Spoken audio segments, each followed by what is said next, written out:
Thank you for listening to the Matt's Movie Reviews podcast, available on Podbean, Apple Podcasts, Spotify, Google Podcasts, Amazon Music, and Stitcher. Also, please follow Matt's Movie Reviews on Facebook, YouTube, LinkedIn, Reddit, Instagram, and MeWe. And of course, be sure to visit mattsmoviereviews.net for the latest reviews, top 10 lists, and more. Now, on to the show.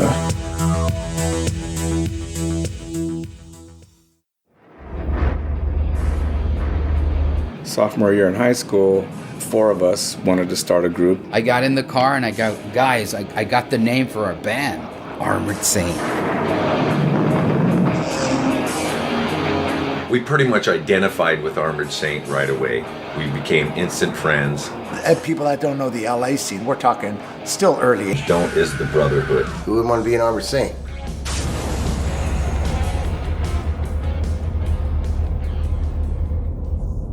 Armored Saint es número uno. Hello and welcome to the Matt's Movie Reviews podcast. I am your host, Matthew Pejkovic, and this is episode number 530. Set to have its world premiere this May 23 at the Harmony Gold Theatre in Los Angeles is Armored Saint, a band of brothers, a documentary that tells the story of legendary heavy metal band Armored Saint in their journey from high school in El Soreno, Los Angeles, to the world stage where for over 40 years to have rocked the heavy metal masses. Featuring interviews with members of Metallica, Anthrax, Queensrÿche, and more, Armored Saint, a band of brothers, delves into the highs and lows of a heavy metal brotherhood that was forged in steel and remains unbreakable. And joining me now is the director of Armored Saint, a band of brothers, Mr. Russell Cherrington. Russell, how are you today? Yeah, I'm great, thank you. That was a very lovely introduction. I'm going to remember that for a long time. Thank you. Well, thank you very much. And for everyone out there, you can go to Eventbrite right now because you can actually buy tickets for the premiere of Armored Saint. I'll put the link in the show notes so everyone can check it out. So if you're in that area, if you're in Los Angeles or you're a big Armored Saint fan and you want to watch the world premiere of this documentary, click on the link that I have for you and you can buy tickets there for the premiere. And I know for yourself, Russell, this has been a long time coming. I know that the documentary's been done for a little while. You were editing it for quite some time. You had some film festival kind of like appearances here and there, but this is like the big premiere, right? I mean, what's it like for yourself for having worked on this story, which is on this documentary, which has very much been a labor of love for you? You've been working on this alongside yourself being a teacher and also all the other kind of filmmaking duties you do. I mean, to finally have it ready to come out and also in the epicenter of Armored Saint territory as well to have its world premiere, I'm sure it's going to be very exciting for you. Yeah, it's a kind of like pinch yourself moment because even though Hollywood is Hollywood, you still dream of showing your film there. So to have its world premiere where all the people that helped make it are based, on the band themselves, it's like a fantastic thing. And even having a party afterwards at the Rainbow Bar and Grill is like an amazing thing if you like music. So to show it there, yeah, it feels like this is the right thing to do, showing the film there and everybody coming and celebrating it, bringing, trying to get Netflix, Amazon, BBC to come and watch it at the same time, distribution people. Everybody asks me all the time, when am I going to see the film? Well, this coming Tuesday, we'll know more of how and when people are going to see the film because we're doing a screening in America to like a wonderful, amazing audience. So yeah, that's exciting. I when I get there, I'll absolutely know it'll be a really good thing. So yeah.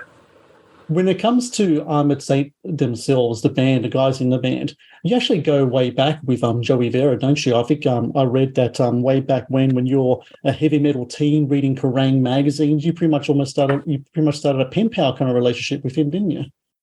Well, the reason I did this is because when I was super young, I kind of read a magazine called Kerrang, and I wrote to them in 1983-84 because there was a thing called Armed and Dangerous and a little column in there, and it had a picture of them, and I used to kind of like send off the band demo tapes via this. So I wrote to Metallica and loads of bands early on, and I sort of almost became like a kind of pen pal with John and Joey, sending things, and and all those English fans were so expectant that they might come to Europe that we kept getting excited, and they never came. We kept getting excited and never came.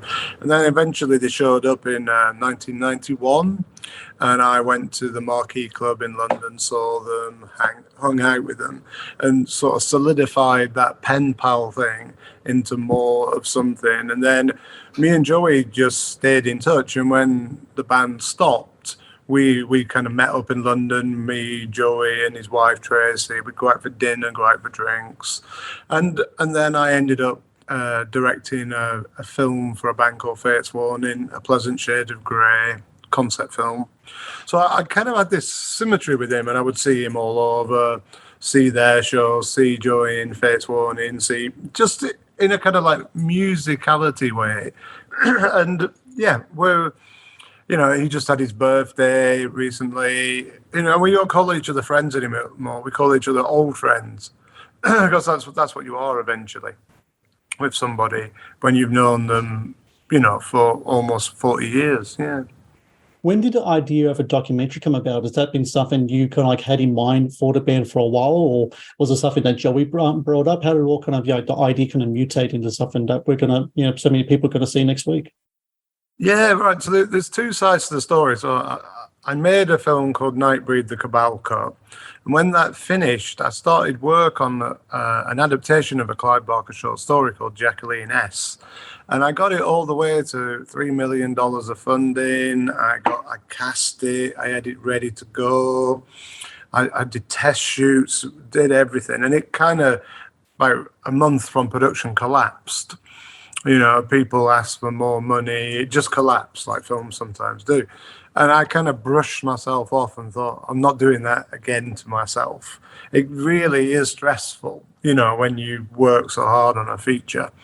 And I kind of thought, right, I'm going to make something that I want to make, that I can control, that nobody can interfere with.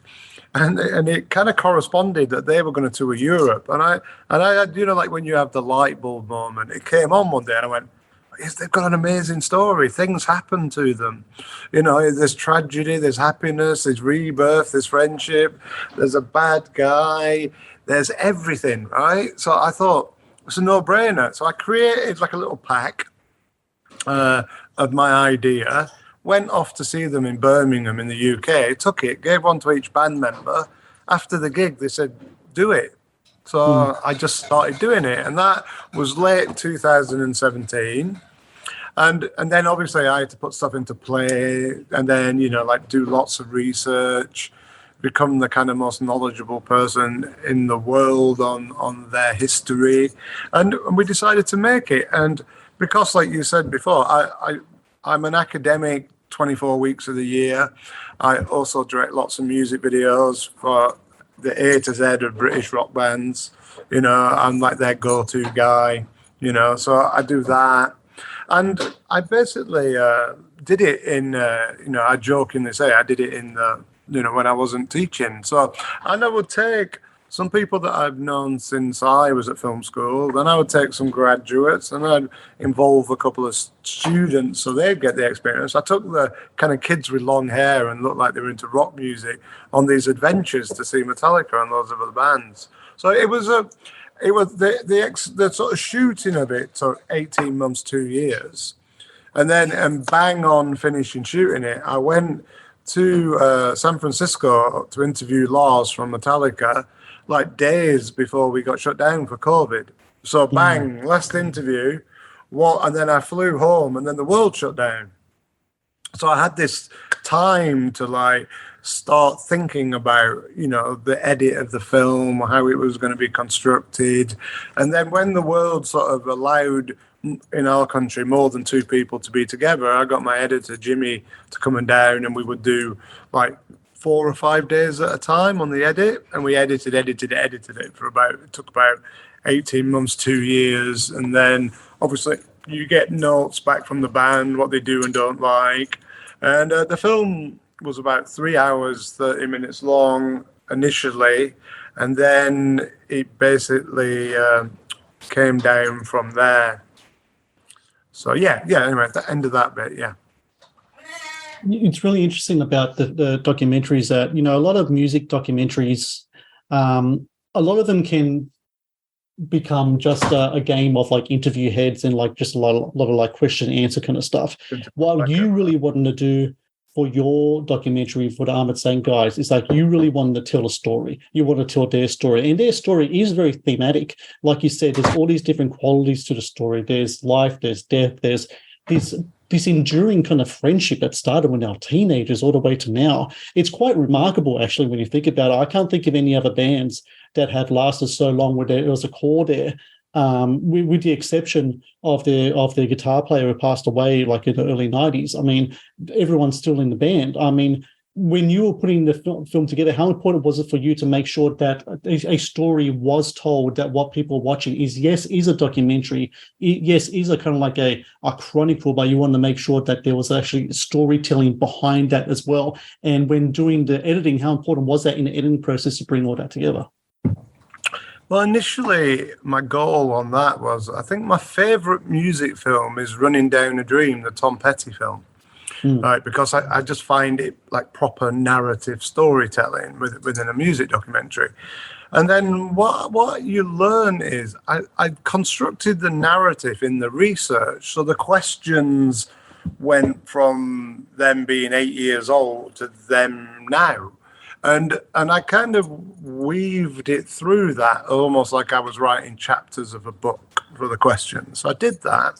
But then what I discovered through doing it, and it came out in the narrative, I discovered that it was almost like a Star Wars thing. Like we had the good guy, we had the bad guy, because the music industry is full of good and bad. And wild people that almost like live in the mountains in the desert and never come out, and then this idiosyncratic stuff. And so I knew that I had a great story for the band, otherwise I wouldn't have made the film, because if they were just five guys that nothing happened to them, there'd be no point. But because it went on so many cycles, and also but about this band, there's always been so many myths about them. All these stories about John Bush nearly joined Metallica, Joey nearly joined Metallica, this happened. So, and I'm sure that they got sick of those questions when they get asked. So I thought I'd do the definitive part of that, the definitive story of them and what happened.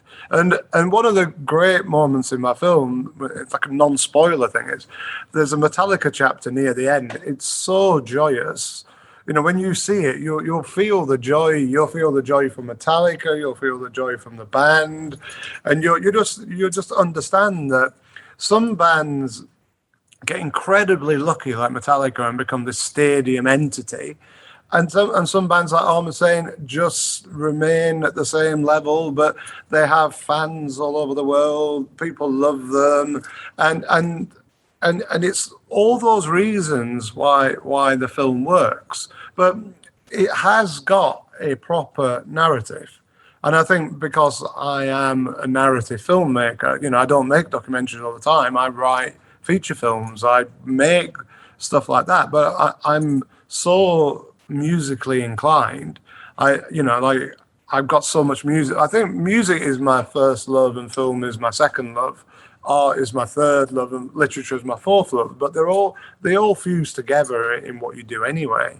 But yeah, so I think that the outcome is really well told. And I did the thing where I watched 20 music documentaries, and I was like gleeful when I watched them, going, my film's easily, got the same story, or it's got a better story, or it's got loads of interest. And so I know that about it. And I know from the people that have seen it through like close proximity to it that everybody's engaged with it. And so the film started off about 3.5 hours long. It's about 2 hours 15 minutes long now.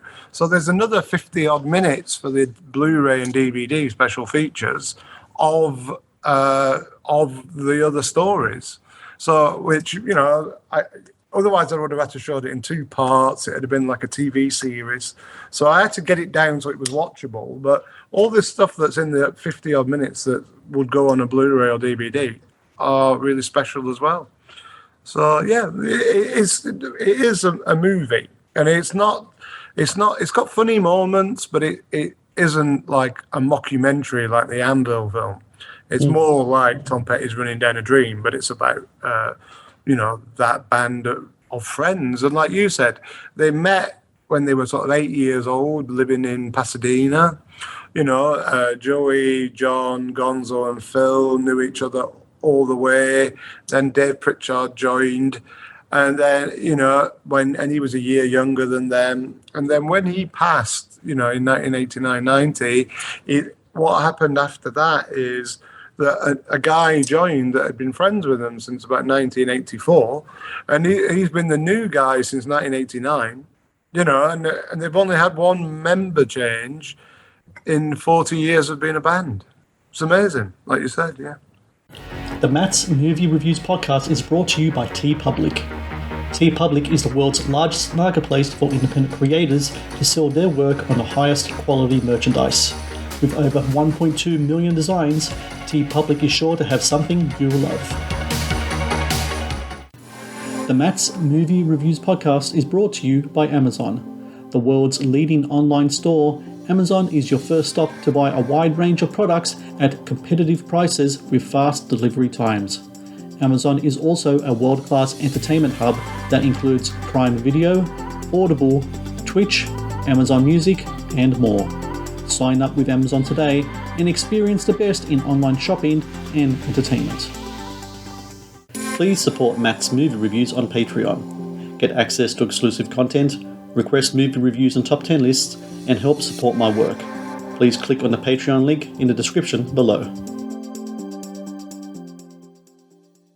The interesting thing about Armored Saint as well is that, for myself, my introduction to the band was when John started singing for Anthrax. I was a big Anthrax fan, and when I saw John Bush was replaced Joey Belladonna, I was like, oh, who's this guy? And then I did my background and I looked into that band, and then I listened to their material and I become a fan of them. And it always seemed like that there's always like this kind of 9 degrees of separation between them and all these other kind of metal giants. You talked about Metallica. There's Anthrax. I know that I think Joey played with Helmet for a little bit. I think maybe I'm not 100% sure. Yeah, you talked about the Fates Warning thing as well, and all this stuff that's kind of connected to the band. And you get a lot of these people in the movie to talk about them from these bands. You get Scott Ian from Anthrax. You have James and Lars from Metallica. You have guys from Queensryche. You have Cliff Bernstein, who's like their first manager, who's now like this big mega manager for Metallica and such. Getting these guys on camera to talk about Armored Saint, what was that process like for you? Because from what I can gather about the band, they seem to be a band that's really well liked all of these years. They're a band because of their brotherhood they had with one another. They also forged those loyalties with the people that they've grown up with all this time. And no matter how big the bands around and have gotten, they've always stayed at a really good friendship with these guys all this time. So when you approach a Lars Ulrich or a James Hetfield or a Scott Ian, is it as simple as just saying Armored Saint and they're like, yep, we'll do it? Or does it take a little more on your end to make sure you can get them on board to be in the movie? Yeah, okay. So all those people, you're right, they're their friends. And John did sing in Anthrax, and that is part of the film. And, John, I just want to say, as much as he's my friend, he's one of the greatest singers in his genre. Agreed. I mean, the man can sing. He can sing what other people can't sing, and it comes from down here. And one of the greatest gifts I've ever had is listening to John warm up, where he's backstage and he sounds like he's on stage. He's that loud. He's like a PA system. And when he's singing Judas Priest, delivering the goods before he goes on side stage, he's like, yes, thank you. I love every second of that, and I can see why Anthrax wanted him, and he is friends with Anthrax, and Joey played in Anthrax for a while, and yeah, they're highly thought of by all those musicians, and Queensryche think saying, oh, the perfect band to play with them. They take them on every tour all the time, and they're just, yeah, you're right. The reason they're doing the Wasp tour is because Blackie loves them. Everybody loves them. but they're a scary prospect for a headliner because you have them open for you, and they're monsters, and they destroy the room. And I've seen it. I've seen them destroy rooms. And they go off stage, and I wouldn't want to go on afterwards. But it's part of the fun of rock and roll. But yeah, so getting those people. Well, okay, so tracking down Metallica is bloody hard because they're now megastars, and every second and minute of their day is kind of structured when they're on tour or whatever. But they wanted to do it. Now, in my film, I think James is a gift to me. He's so beautiful a human being, and what he says and his laughter and his infection. I love every time he comes on screen, and that interview was gold. I did it backstage at one of their gigs when they were going to play to 60,000 people, and I was supposed to have this strict 30 minutes, and he did an hour and 20. He like I said, he was a gift, and he was a lovely man in that. And Metallica make you feel like family, and I've been watching Metallica since 1984. So I've, and then Lars, I kind of had to chase Lars round more. Maybe he's got more of a thing going on where he knows more people. I think James just does the gig and does his own thing. I think Lars knows more musicians, friends, talks to people, hangs out, stuff like that. So I kept getting bumped. So I got bumped about 3 times when they were in Europe, and I wasn't having it. So I kept just emailing Justin, who looks after them at Q Prime, emailing them. And then Justin said, Lars has got a day in San Francisco. This is the day. I booked a flight. I went. I got my American camera guy. And I just went and did it. And, and Lars turned up and he said, did I mess you around? And I said, yeah, you did, but I'm here now. And he laughed. And I said, don't do it again. And we just laughed some more. And then we did the interview. And then you've got it. You've kind of like, when you got them, Scott Hean came to my house and did the interview because they were playing Bloodstock Festival in the UK, Anthrax, which is about 12 miles from my house. So he came to my house for the afternoon. And that was really sweet of him to do that. And, and we did the interview, and it's great. And then Todd and Eddie were really keen to do it. I had lots of other people you couldn't factor in, like Alice in Chains, other bands. But if I'd have done that, I'd have had a 10-hour movie. It would have just got bigger and bigger and bigger. So it had to stay concise. So, yeah, Cliff Bernstein did it. Cliff Bernstein is, like you say, is this Uber manager. And there's a really funny story in the film about when the band first met him and he turned up at the front door and they thought it was some guy delivering something. They didn't realize it was one of the world's top managers. They tried to get rid of him because they thought that the manager was going to turn up with his briefcase, and it was a guy with like a Tower Records bag.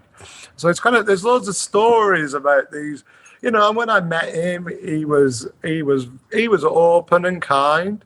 Ron Fair, that's one of the big, won about 5 Grammy Awards. He discovered Armored Saint. He's in it. He came to see me in Nashville last year to talk about his thoughts and things. That was wonderful as well. So I actually have met all these people that you don't get to meet.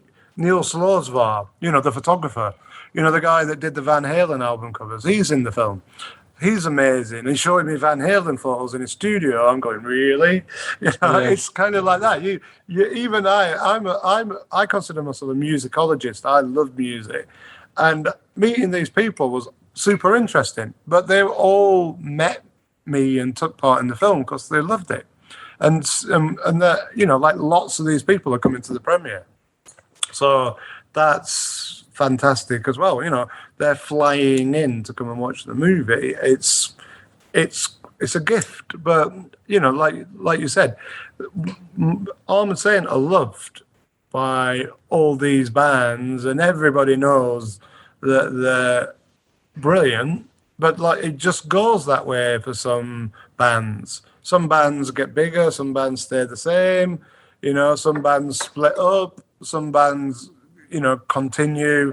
I think Armored Saint are a band that will continue as long as they can because of the friendship, and I see the friendship, and I'm lucky enough to be part of that friendship. It's a huge. I think when I introduce the film in LA, I'm going to say I made this film because I love these guys, and their story is amazing, and I do. I when I go to LA, I'm arranging lunch.